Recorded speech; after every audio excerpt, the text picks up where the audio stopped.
नमस्कार दोस्तों, मैं आप सभी का भक्ति ज्ञान लक्ष्मी चैनल में एक बार फिर से स्वागत करती हूँ। तो आइए सुनते हैं कार्तिक माह की कहानी।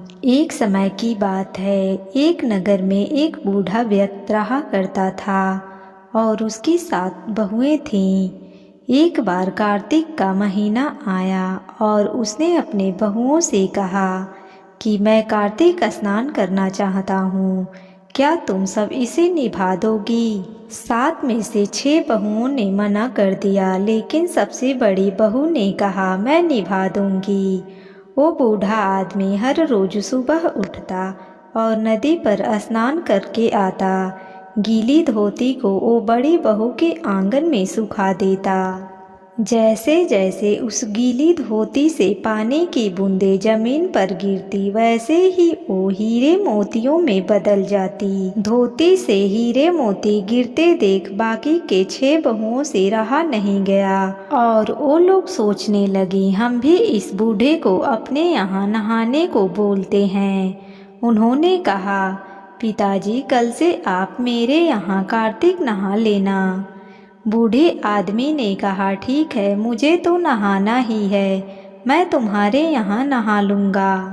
बूढ़ा आदमी सुबह सवेरे उठकर स्नान करके आया और धोती को उसने दूसरी बहू के आंगन में सुखाने के लिए डाल दिया, लेकिन यहाँ हीरे मोती की बजाय कीचड़ टपकने लगे।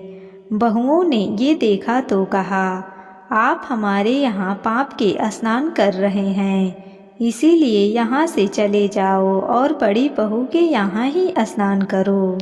वो बूढ़ा आदमी वापस बड़ी बहू के यहाँ आया और कार्तिक का स्नान करने लगा। स्नान करके जब उसने फिर से धोती सुखाई तो उसमें से फिर से हीरे मोती गिरने लगे। अब कार्तिक का महीना समाप्त होने को था।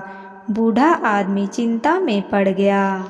तो उसकी बड़ी बहू ने इसका कारण पूछा। बूढ़े आदमी ने कहा, कार्तिक स्नान समाप्त होने को है और मेरा मन है कि मैं सारे परिवार को खाने का एक साथ न्योता दूं। बड़ी बहू ने कहा, पिताजी इसमें चिंता की क्या बात है, आप सभी को बुला लीजिए, मैं सबके लिए खाना बना दूंगी। बूढ़ा आदमी जब सारे बहुओं को निमंत्रण देने गया तो उसकी बाकी 6 बहुओं ने कहा, जब तक कि बड़ी बहू घर पर रहेगी हम खाने पर नहीं आएंगे। बूढ़ा आदमी फिर से चिंता में घिर गया कि ऐसे कैसे होगा और इसी चिंता के मारे वो सूखने लगा। बूढ़े आदमी को चिंता में देख बड़ी बहू ने कहा, पिताजी अब आपको क्या चिंता है?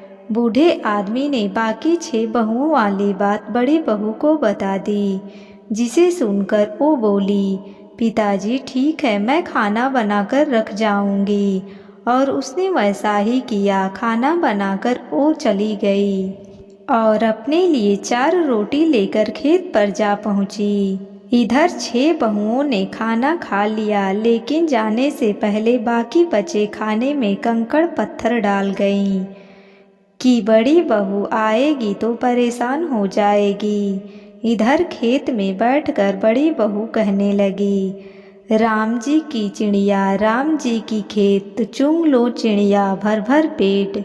मेरे ससुर ने घर पर जगह दी है और मैंने खेतों में। और वो चिड़िया को बाजरा डालकर घर चली गई। घर आई तो बूढ़ा आदमी फिर से उदास बैठा था। उसने फिर से पूछा, ये उदासी क्यों पिताजी, सब ठीक ठाक निपट गया ना? वो बोला, हाँ सब ठीक ठाक निपट तो गया, लेकिन तेरी देवरानियां बाकी बचे खाने में कंकड़ पत्थर और मिट्टी डाल गईं। बहू ने कहा, कोई बात नहीं पिताजी, मैं तो अपने लिए 4 रोटी फिर से बना लूंगी। बहू ये बात कहकर भीतर जाकर देखती है कि जिस खाने में सब कंकड़ पत्थर डालकर गए थे वो हीरे मोती में बदल गए हैं। घर की जगह महल खड़ा हो गया है और धन दौलत भर गई है। अन्न के भंडार घर में पड़े थे। वो बूढ़े आदमी को घर में बुलाकर कहती है, पिताजी आपने तो कहा था मेरे लिए कुछ नहीं बचा है, लेकिन यहाँ तो हीरे मोतियों के भंडार हो गए हैं। पूरे घर में धन की वर्षा हो रही है। साधारण सा घर महल में बदल गया है। बूढ़े आदमी ये सब चीजें देखकर कहा, बेटी तुमने सच्चे मन से कार्तिक स्नान को निभाया था, लेकिन बाकी बहुओं ने पापी मन से इसे निभाने की कोशिश की। इसीलिए कार्तिक देवता तुमसे खुश हुए और तुम्हें ये फल दिया। हे कार्तिक देवता, जैसे आपने बड़ी बहू की सुनी वैसे सभी की सुनना। बोलो कार्तिक देवता की जय।